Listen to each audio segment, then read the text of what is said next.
Hello team, welcome to another ATP Geopolitics video with myself, Jonathan MSP. This is Ukraine War news update for the 19th of February 2024, the second part thereof. Let's get straight to where we normally start, which is the equipment and military aid segment. Here we have Shashank Joshi talking about the Munich security conference that has been and gone. He said, one reflection from Munich, I don't think there is official consensus on whether Europe can fill the ammunition gap left by America. Some insist it's possible. We'll publish more on that soon. Money can be found if necessary, and production rate in 2025 will be high. But the worry is that might be too late. I think that's probably quite a good assessment there. I really hope that this quite large number of ammunition shells that the Czech Republic, that Czechia have found, can be funded and got to Ukraine. It is a case of them needing as much as possible, and right now, as I keep saying. Sunday morning in Munich, bilateral meeting. So this is again the Munich Security Conference, but it just goes to show how much work goes on at places like these. Right, bilateral meetings, says Alexander Commission. He's a top-notch guy that is now in charge of Minister of Strategic Industries of Ukraine.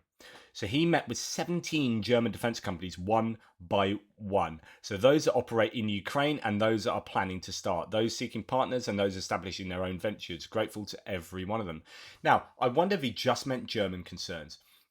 I think it's reading between the lines. I mean, it's always worth focusing on the little things here. So when someone says, I met with 17 industrial concerns from Germany, and doesn't mention any other country, then you're thinking Germany really might well be stepping up here. That Germany is involved in supporting Ukraine in a massive way. So that's all good news there. Moving on. German Chancellor Olaf Scholz is urged to send Taurus cruise missiles to Ukraine following the death of Russian opposition leader Alexei Navalny. The Bundestag's Defense Committee chair, Marie-Agnes Strack-Zimmermann, calls for Germany to provide all possible support, including Taurus missiles favoured by the Greens, FDP and the Christian Democrats. Until now, concerns about Moscow's reaction to potential attacks on critical targets like the Kerch Strait Bridge contribute to the hesitation in delivering the missiles. So the understanding is that Olaf Scholz wants the US to give similar weaponry before he gives the Taurus. I don't buy that argument. As in, I'm not saying it's not the argument he's using. I just think it's a crap argument because the UK is providing Storm Shadows, France providing Scalp, and the only real difference is an amount of range, right? Maybe a couple of hundred extra kilometers, but you can use Storm Shadows. On paper, you can use Storm Shadows and fire them into Russia and hit things in Russia, but they don't. So the Taurus isn't a category difference of weapon. It's just like sending the equivalent would be, we're not going to send Vulcan precision guided shells, 155mm shells, because we think it's escalatory, even though they're Excalibur shells that can do exactly the same, but just maybe 10 kilometers shorter range. Like, so what? You've already got them. What's the difference? It makes no difference. Now, if there had been no cruise missiles and Germany was being pressured to provide Taurus, then that would be a valid defense from Olaf Scholz. But there are cruise missiles. So I just don't get the Taurus thing from that point of view. There might be other reasons, strategic reasons and reserves and numbers and so on and so forth. Now, staying on Germany, the German Defense Minister, Boris Pistorius, has urged US legislators to approve the $60 billion aid package for Ukraine, as billions in deals between German and American defense contractors now hang in the balance as lawmakers obstruct crucial Ukraine military aid. Now, just to add to that, there have been these claims from Pistorius, I believe, that the aid package being held up in Congress will hurt the US economy. So they're making some very definite claims to Germans with regard to the ramifications of the US not providing that aid package. Right, now to the US. The US should give aid to Ukraine, but not for free, in the form of loans or in exchange for resources, says US Republican Senator Lindsey Graham. Now, just to give you some history of what's going on here, and there is going to be a bit of speculation on my part. Lindsey Graham is a bit of a flip-flopper, but he is right. Earlier on in the war, he was massively in support of Ukraine, like very explicitly and overtly in support of aid to Ukraine. And then something changed like that. And it was when Trump came back on the scene and started putting pressure on people. And that's when Lindsey Graham changed. Now, here's a speculation. Lindsey Graham has a sexually interesting lifestyle behind the scenes, as according to many rumors. And as a result, it is thought that there is an awful lot of compromise on Senator Lindsey Graham.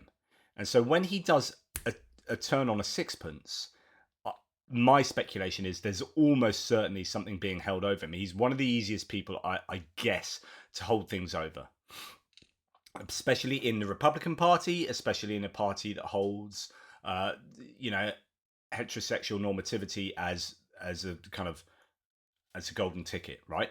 So I think that's going to be at play. And what he's done here, if you notice, is he's just following with what Trump said the other day at a rally. So Trump said exactly this, and now he says, I want to turn the aid package into a loan. Well, that's what Trump said.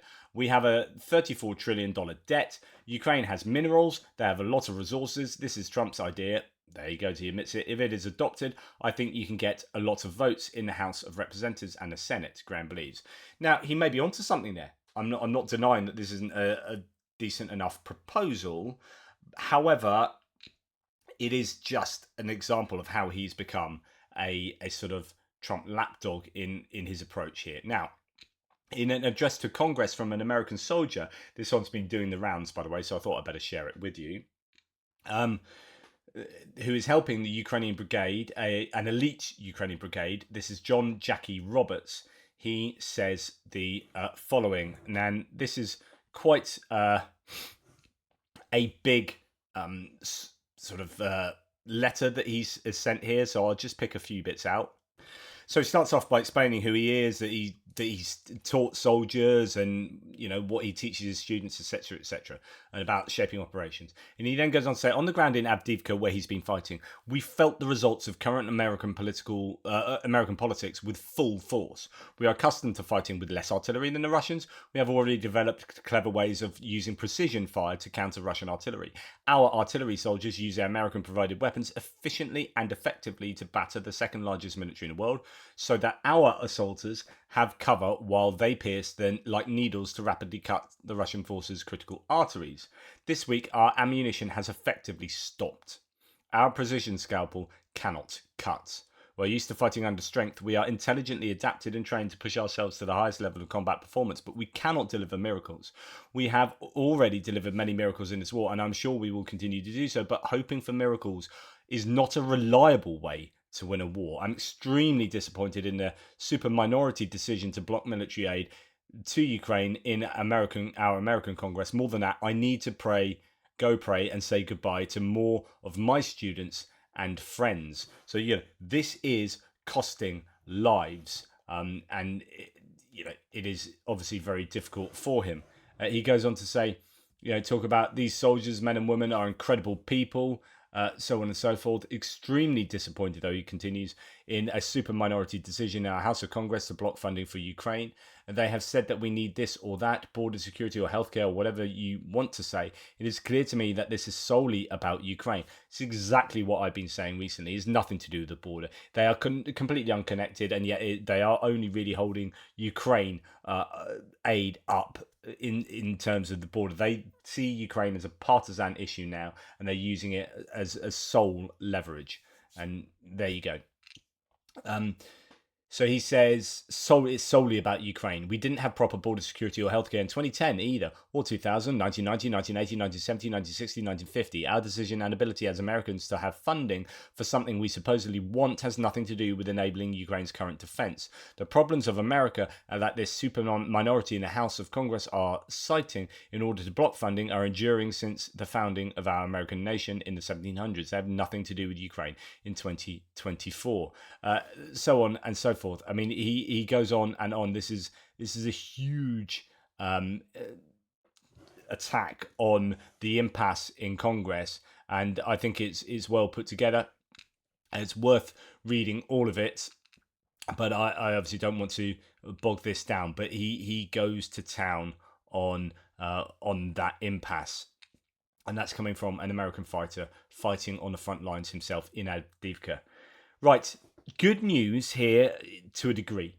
Biden administration considering supplying Ukraine with long-range ATACMS missiles. To be honest, I thought they already had, and I thought that would be on the next packages anyway. But the claim is that the White House is prepared to send Ukraine long-range ATACMS if Congress approves a new funding package, according to NBC News.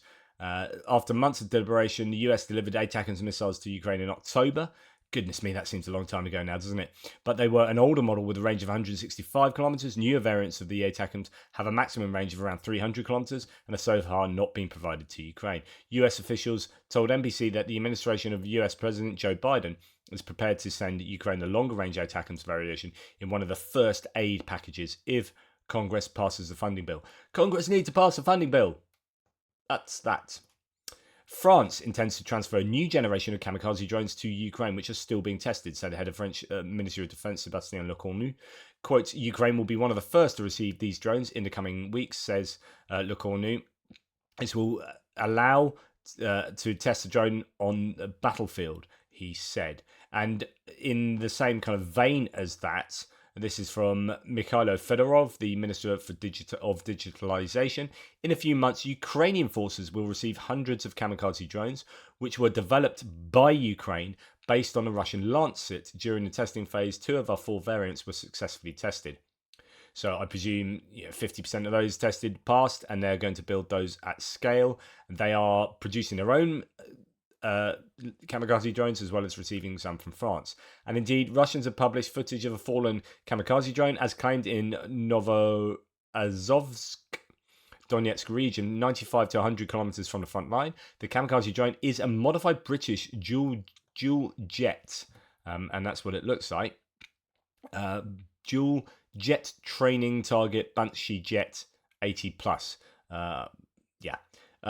Anyway, this is a British kamikaze drone that appears to have fallen out of the sky, so it didn't quite reach its destination, but it just goes to show that these British drones that have been promised are finally finding their way to the Ukrainian front lines, or in this case, far behind the Russian front line and into Russian-occupied territory. Right, moving on. Great Britain, again, is working with countries, including the US, to provide Ukraine with thousands of new artificial intelligence-based drones that could simultaneously fire at Russian targets, according to Bloomberg. Western militaries developing this technology believe it could allow Ukraine to capture certain Russian positions with drones. They said that the drones would be sent to Ukraine within a few months, but warned that the timeline could change. So this is UK and allies looking to arm Ukraine with AI-enabled swarm drones. Technology could help Ukraine overcome Russian targets. Germany's Scholz calls on EU allies to increase Ukraine aid. So that's from Bloomberg. Interesting stuff there. Here we have another Russian tactical combat UGV unmanned ground drone tested with the Russian forces. So these are being tested quite frequently by both sides. They're starting to use UGVs more frequently to do a number of things: drop mines, use automated machine guns, or pick up injured or dead soldiers and drag them off the field. Ukraine will receive additional aid from Denmark, which we know about, all that artillery and artillery ammunition. I mean, it's not a huge amount, but it is a good sign. It will help for sure. But it's not just the Netherlands, it's also, not just Denmark, it's the Netherlands and Czech Republic, according to Zelensky, and that would have come out of the Munich Security Conference. So we'll wait to see what that looks like, and I just hope that Czech Republic help will be the ammunition that they have talked about recently. And then next we have another Russian drone. So I got that last one out of sync. It should have come before the Russian ones. A Russian drone with an Alpha Marin, a 7000 metal detector. The detection range of the PTM is up to 0.6 meters, so it must be worn low above the ground. The PTM sees well at about a meter and can be used effectively to clean fields. The metal detector operates in static mode, which allows you to register metal objects at any speed of movement of the sensor. And some of the English there doesn't really make much sense to me. It operates at static mode, which allows any speed. Okay, I don't think the mines are going to be moving very quickly. So anyway, there you go. This is what it looks like. Oh, that's a bit loud. Let's at least it wasn't crazy music. Here you go. And this is what it does. Hangs around over areas and sort of mine sweeps and whatnot.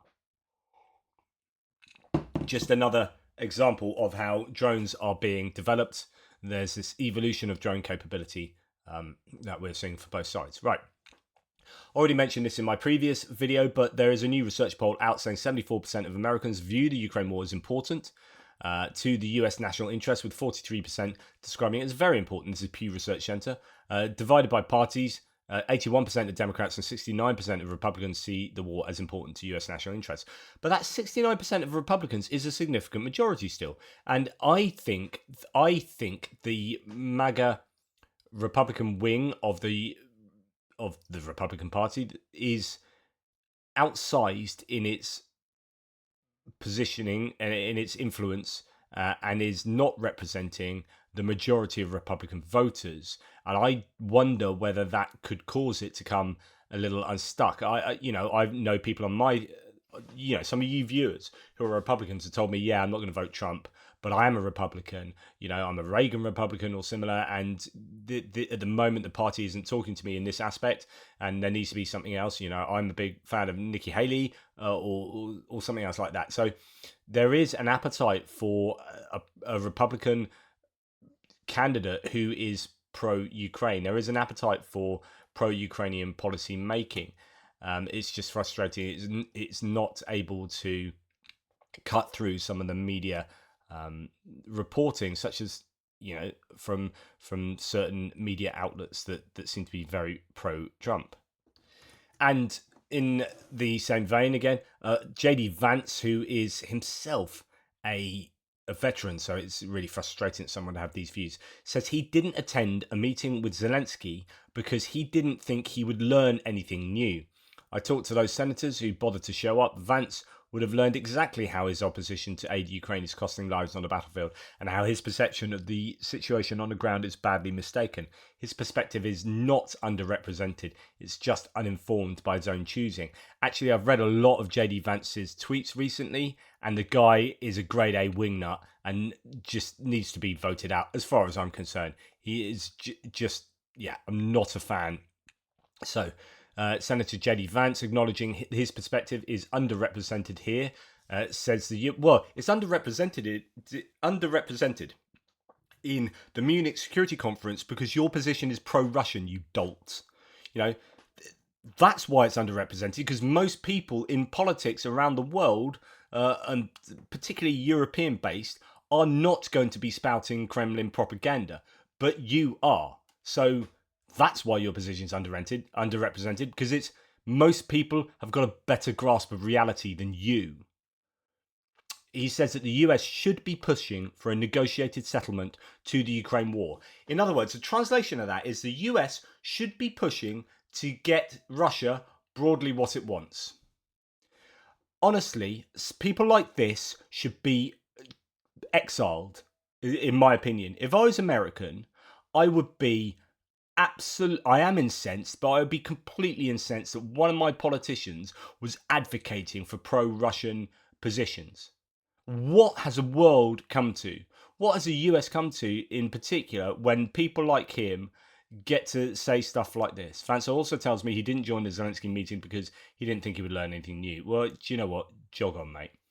Now, this is what Liz Cheney's talking about. Now, Liz Cheney is no one I would ever have agreed with prior to a couple of years ago when she started getting bad press from that wing of the Republican Party. She stood up to Trump. She sat on the January 6th committee.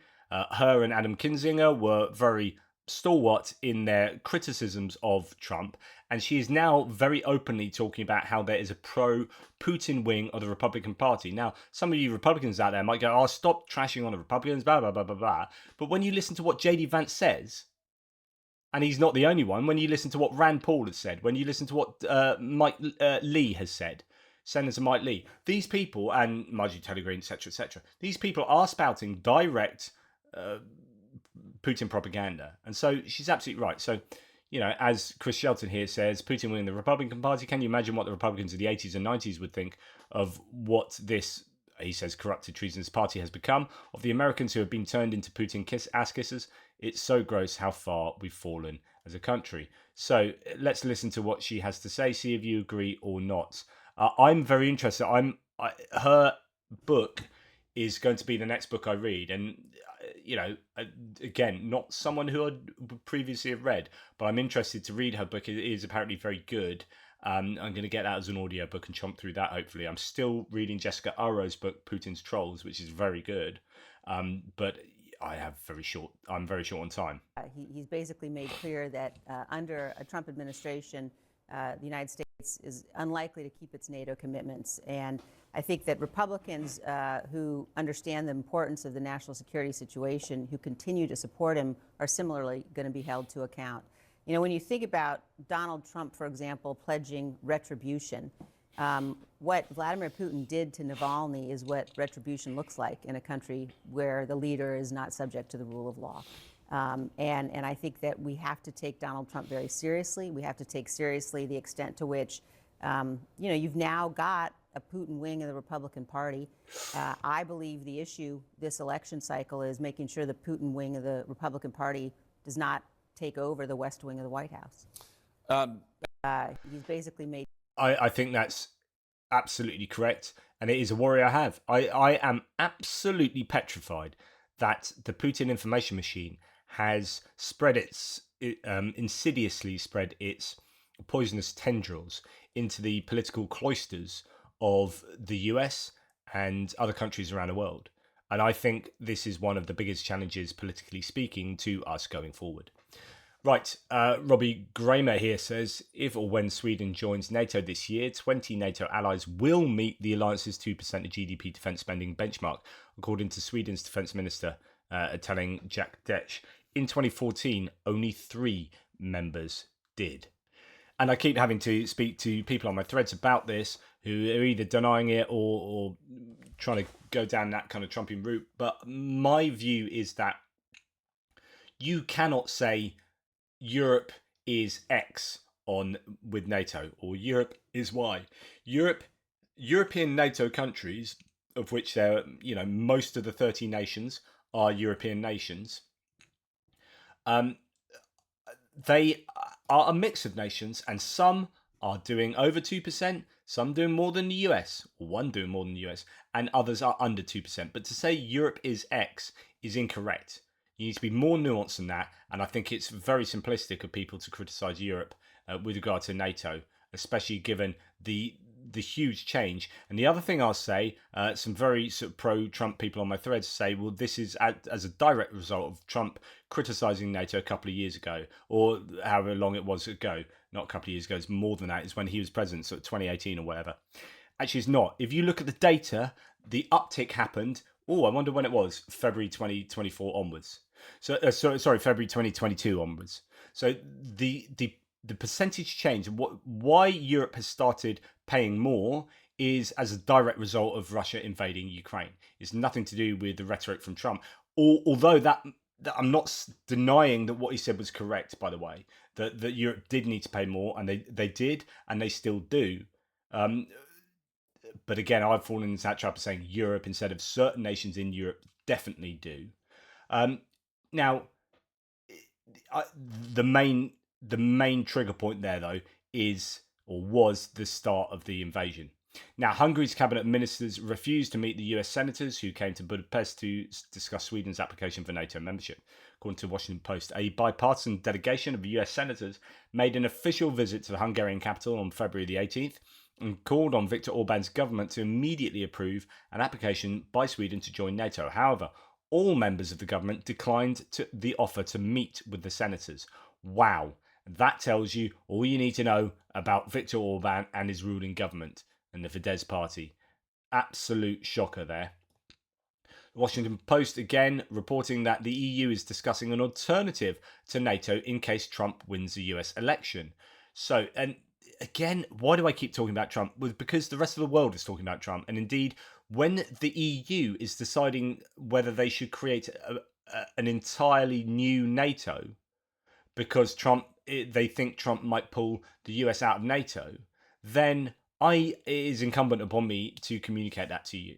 So the topic began to be raised in the European Union after Trump said that the alliance could be attacked if it fails to fulfill its financial obligations.